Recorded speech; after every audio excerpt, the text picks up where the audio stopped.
Back in the early days, horror wasn't seen as big in video games. At the time, sure, there were some like Slenderman, but horror wasn't as big as of today, where we see many indie developers creating their own games. However, on August 8th, 2014, a small game designer known as Scott Cawthon released the game we all know and love, Five Nights at Freddy's. Scott was at a point of quitting from making games, but after the huge rise of the first game, Scott would create 9 games, a trilogy of novels, short stories, merchandise, and even help fan game creators. FNAF has kept its fan base with people excited for the next releases of anything related to FNAF. However, with the recent release of Security Breach, it wasn't giving good reviews, with the game being filled with bugs, glitches, among many other things. But the one thing that not that many people talk about in Security Breach is the story and how it will impact the future of Five Nights at Freddy's. But in order to know more about the recent release of Security Breach, we need to go all the way back to the first ever Five Nights at Freddy's. Back in a simpler time, there wasn't too much to worry about. We didn't have to worry about the whole timeline of Five Nights at Freddy's, weird shenanigans in games, books, and novels. There were only 4 main animatronics and 2 doors to keep the animatronics at bay. Not much to think about, but not much to worry about as well. Well, okay, we do need to worry about the animatronics coming for us. But either way, it's what started FNAF as a whole, and with its rapid success coming from various people playing and enjoying the game, FNAF would receive sequels. Five Nights at Freddy's 2 was a huge upgrade from the first game. Not only were there more than double the animatronics, but a larger space, no doors, and even brand new never before seen mechanics. It felt like a brand new fresh game baked out of the oven with completely different gameplay compared to the first game. And of course, the game that introduced the community that there is a hidden story in these games, and we must fit the pieces to finish this puzzle. Of course, FNAF 2 would receive even more success, with more people hopping aboard the FNAF train, which would then lead to the creation of Five Nights at Freddy's 3. FNAF 3 was supposed to be the finale to the FNAF series, but with its huge success of just not only the first 3 games, but all the fan content and all the big great things that fans have created, the games kept on coming and FNAF fans would get even more FNAF. However, there was a problem with FNAF 3, and well, it had mixed reviews. Sure, it was a brand new experience, but it felt too easy, and a bit underwhelming with the jump scares especially. I mean, there were some scary ones. I mean, have you seen Phantom Fox's jump scare? What, you thought I was good? That was an exaggeration, but nonetheless, it was still scary when it first came out. But either way, just like the last 2, it's still a fresh-baked FNAF game. Just if it was a bit easier and the last 2 to deal with, you had to get in a rhythm of sorts. With the FNAF trilogy being a success, Scott decided to make even more games and give the fans more to speculate about the story of Five Nights at Freddy's.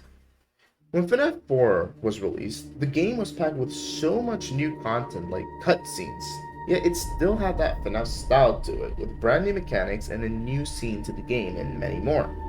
From the first game to the 4th one, it sets up in the same dynamic of surviving the 5 full nights in this one area, defending ourselves from the animatronics. But Scott took a big step after FNAF 4. He wanted to go big and deliver to the fans what FNAF would be like today. With the first 4 games being simple, just standing in one area and fending off animatronics, it felt a bit stale, like this was going to continue on forward. But the next installment was very different from those 4 games. Enter Sister Location. Still, a Five Nights at Freddy's game with 5 full nights, but every night being different. You could say that each night was a different minigame. Now, sure, we have Phone Guy, which is the closest thing to early FNAF voice acting, but it was Scott who voiced him. I'm talking about the animatronics themselves, something we haven't seen before in other games. A very important detail is that the voices of the animatronics guide us on this game. And it's very important because in order to progress, we must do what they tell us to do. It's a big upgrade compared to the previous games, but there are some people who preferably don't like the game much, but everyone has their opinions. To keep experimenting with these different ways of playing Five Nights at Freddy's, Pizzeria Simulator was all about tycoon game, and also FNAF, but a section of the game is where you have to make a pizzeria, being able to decorate it, fill it with animatronics, and even play test some of the mini games that they give you. But the one thing about Pizzeria Simulator that I love about is that there was a subtle detail that nobody thought that this was going to be the next FNAF game. And did I mention that this game is free? I mean, every other FNAF game was at least $5, but this one was free. So it made the surprise even bigger for people to just play the game. Not only were we able to customize the pizzeria or even the game itself, but it was a full Five Nights game where we could fend off against the last remaining animatronics and burn Freddy Fazbear's Pizza all the way down to the ground one last time. And to finish it off, we have Ultimate Custom Night, which is, well, a customizable night where you can activate your favorite animatronics. Well, most of them at least. 50 animatronics in one night. How crazy is that? Well, not that crazy since a lot of people have beaten it. But seriously, Ultimate Custom Night was pretty much a one-night game, but has limited possibilities, being able to customize the AI of 50 different animatronics, whether you want an easy challenge or a hard challenge like 50-20 mode. Also, did you notice a trend with the FNAF games?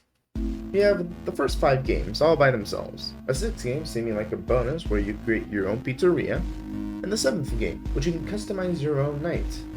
Not yet? Well, I'll give it to you since you've made it this far into the video. It's kind of like a regular Five Nights at Freddy's format. 5 nights, a bonus 6th night, and a customizable night. You probably already knew that because you're most likely a FNAF fan, unless you're part of the 5%. But now, before we do get into what I would call modern FNAF, I want to be talking about 2 games. First, I want to talk about Help Wanted, which wasn't that bad of a game, and it was created by Steelwood Studios, which are also the developers of Security Breach.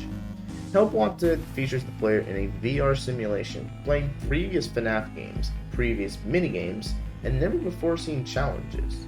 Help Wanted was an experiment to see how FNAF would work in VR, and it delivered well, being able to feel the real deal inside of the Five Nights at Freddy's, experience. Help Wanted also received a DLC featuring a Halloween version of animatronics and more minigames. One of the most important things about Help Wanted is the teasers for the next installment of Five Nights at Freddy's, which hyped out a lot of people about its potential. And of course, we can't forget about Special Delivery because it was forgotten and didn't receive many updates as of present time. Special Delivery only had one reason to exist in reality, and it was to give us lore about Security Breach, or hyping us up about the story of Security Breach. But there were also other people who had fun playing it. I didn't, but The problem with Special Delivery was that it was abandoned after 2 years, and most players didn't seem to enjoy the game after feeling too repetitive. It was great at first, but it later became boring. They didn't really add much to it. Sure, they added animatronics, but most of these were just reskins. I mean, 4th of July Freddy, Leprechaun Freddy, Clown Springtrap.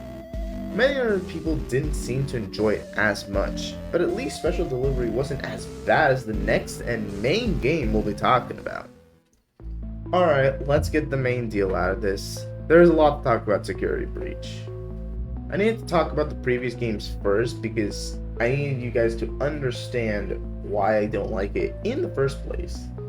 Now yes, I know that Security Breach is slightly bugged, but almost everyone knows that, so there's no point in just talking about the state of a game. However, when talking about gameplay and story, now that is a spicy meatball. First, let's focus on the gameplay, as it's pretty simple to just say it's meh. I'll be separating gameplay into two different sections: puzzles slash minigames and animatronics. Security Breach is filled with minigames and puzzles for you to solve. It's pretty much just 50% of the game. Trying to figure out where to go and how to get there is a puzzle itself. I mean, the Pizzaplex is a giant building. Getting sidetracked is pretty easy. The game does guide you where you must go, but that's before 6 a.m. hits. After that, good luck trying to find or remember where you went. But it's a big place for just one game, so I can't give much critique about it. However, animatronics, that's another thing. For a game that mainly revolves around you defending yourself from the AI of an animatronic, the Security Breach animatronics are dumb as hell. I mean, being able to distract them by just hitting something, hiding works most of the time, and literally elevating yourself above an animatronic confuses them. But let's rewind. I said that this game is filled with many bugs, but I wasn't going to tackle the bugs, but this just seems poorly designed. FNAF is all about not dying from the animatronics. Here, the animatronics are just too easy to get away from. I mean, apparently becoming Jesus confuses the animatronics into thinking we're there, but I'll keep it a buck. It's just the bugs. The story can't be that bad, right?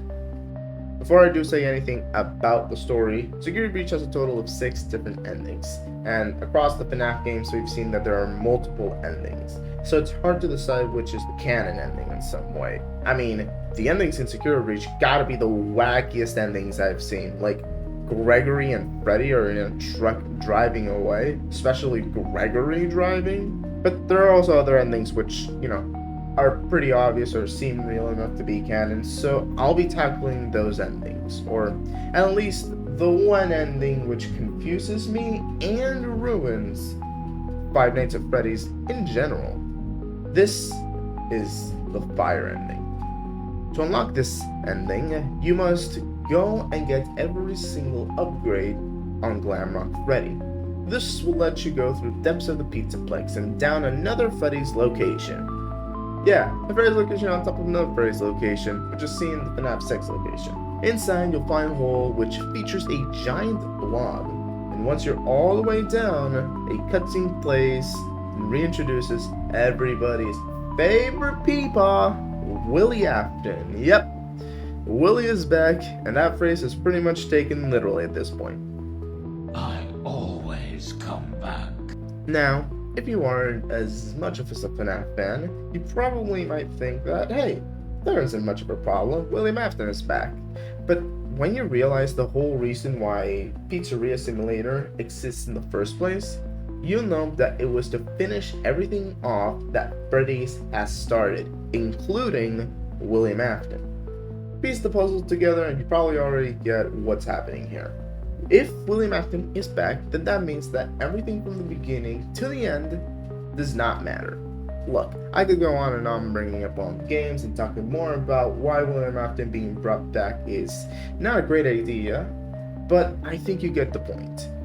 Bringing back an old villain can be great sometimes, but when that villain is supposed to not exist anymore, and it's just back from nowhere, it doesn't add up. Some people liked it and others didn't, but that's how the ending will stay. Hello, this is me, right now adding to the script because I should probably say a little bit of lore of Security Breach. Just to let you know that I have not read any of the mini short stories or books of Five Nights at Freddy's, and I know that it's very important to know about them, especially the brand new books, The Tales of the Pizzaplex, that although the books might have the answer for why William Afton is back or why this ending exists in some way, I can't really tell you that much. A delayed game is eventually good, but a rushed game is forever bad. Security Breach's original release date was in 2020, until COVID hit and delayed it a year later. Then it was delayed again, in order to work further into development, but it still came out late 2021. The game was delayed almost 2 years, and yet it was filled with many bugs. Its story felt very underwhelming, and the gameplay felt a bit stale.